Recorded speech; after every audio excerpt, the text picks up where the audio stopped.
Halo teman-teman semua, perkenalkan kami dari kelompok 3 ingin mempresentasikan hasil kerja kami, yaitu tentang mikroskop binokuler. Yang pertama, pengertian mikroskop binokuler berdasarkan sejarah. Mikroskop telah ada sejak 400 tahun lalu. Yang pertama kali dibuat oleh Zacharias Janssen, seorang yang bekerja membuat kacamata. Pada tahun 1590, ia dibantu Hans Janssen membuat mikroskop pertama kali, dan saat itu mikroskop buatannya mampu memperbesar objek hingga 150 kali dari ukuran asli. Namun, Galilea juga turut andil membuat mikroskop pada tahun 1609. Ia mampu menyelesaikan membuat mikroskopnya dari mengklaim dirinya sebagai penemu mikroskop, dan mikroskop miliknya diberi nama mikroskop Galileo. Mikroskop binokuler adalah gabungan dari dua kata, yaitu bi dan okuler. Bi berarti dua dan okuler berarti jenis lensa yang dekat mata. Dari penjelasan tersebut dapat diartikan bahwa mikroskop binokuler adalah jenis mikroskop yang menggunakan dua lensa okuler, sedangkan lensa yang dekat dengan objek atau benda disebut lensa objektif. Mikroskop bonikuler.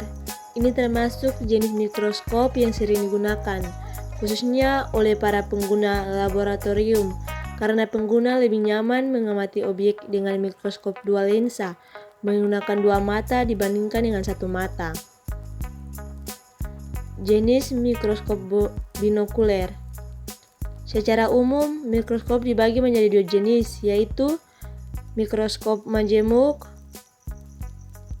mikroskop cahaya, dan mikroskop stereo. Mikroskop binokuler termasuk jenis mikroskop stereo yang menggunakan dua lensa okuler. Mikroskop majemuk menghasilkan gambar kualitas mono atau 2D, dan mikroskop stereo menghasilkan kualitas gambar stereo atau 3D. Biasanya untuk kebutuhan pengamatan dengan akurasi 100%. Kebanyakan mikroskop modern adalah jenis mikroskop majemuk, karena pada dasarnya mikroskop stereo terdiri dari dua mikroskop majemuk yang disusun secara berdampingan. Ada beberapa jenis mikroskop binokuler, yaitu 1. Mikroskop stereo binokuler. Hasil penampakan yang oleh mikroskop jenis ini adalah 3 dimensi. Dengan penglihatan stereoskopik memerlukan perpaduan image yang ditampilkan oleh mata kiri dan mata kanan, karena inilah disebut dengan stereo. Yang kedua, mikroskop cahaya binokuler. Hasil penampakan yang ditampilkan oleh mikroskop jenis ini adalah flat atau datar dengan kualitas 2D. Biasanya jenis mikroskop ini banyak digunakan di lembaga pendidikan karena memiliki harga yang lebih murah. Yang ketiga, mikroskop polarisasi binokuler.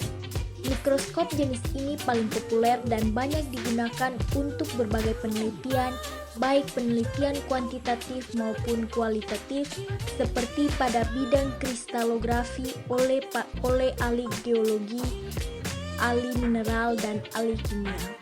Mikroskop polarisasi binokuler dirancang untuk mengamati dan mengambil gambar spesimen yang terlihat karena karakter anisotropik optiknya. Yang keempat, mikroskop digital binokuler. Jenis mikroskop ini merupakan gabungan dari teknologi komputer dan kamera melalui mikroskop. Dengan inovasi ini, pengamatan tidak lagi memerlukan mata pengguna untuk melihat objek melalui lensa okuler. Pengguna hanya perlu melakukan pengaturan di komputer yang terhubung dengan mikroskop, maka hasil pengamatan akan muncul pada layar komputer. Mikroskop jenis ini biasanya digunakan oleh kalangan profesional seperti pada jurusan biologi, farmasi, maupun kedokteran. Mikroskop listrik binokuler adalah mikroskop jenis ini hanya bisa dioperasikan menggunakan listrik sebagai sumber daya. Nama lain mikroskop cahaya yaitu komponen mikroskop.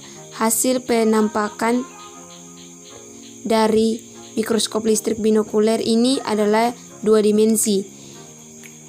mikroskop elektron binokuler adalah untuk membentuk gambar yang bisa dilihat. Mikroskop elektron binokuler tidak menggunakan cahaya tapi menggunakan berkas elektron.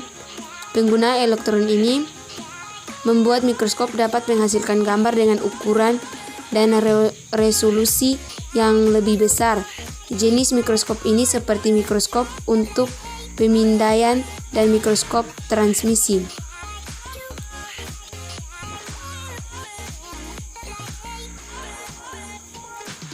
Bagian-bagian mikroskop dan fungsinya. Sejak awal ditemukan, mikroskop merupakan sebuah lensa cembung yang berfungsi sebagai kaca pembesar, namun sering perkembangannya mikroskop semakin mudah digunakan oleh para penggunanya. Bagian-bagian mikroskop dan fungsinya masing-masing yaitu lensa okuler. Lensa terletak di bagian atas mikroskop dan yang paling dekat dengan mata. Dan yang kedua, lensa objektif. Lensa ini terletak di dekat objek yang diamati dan membentuk bayangan nyata. Dan yang ketiga, revolver. Luas untuk menyangga lensa objektif yang berfungsi untuk memudahkan sharing realita pengamatan dari mikroskop. Yang keempat, meja preparat. Bidang kecil pada mikroskop yang berfungsi untuk meletakkan sampel yang akan diamati. Biasanya pada meja preparat disediakan capit yang berfungsi untuk memegang sampel agar tidak mudah bergeser.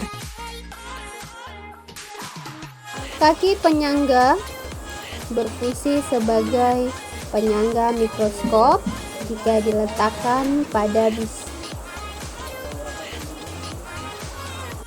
Kaki penyangga berfungsi sebagai penyangga mikroskop jika diletakkan pada bidang yang tidak datar.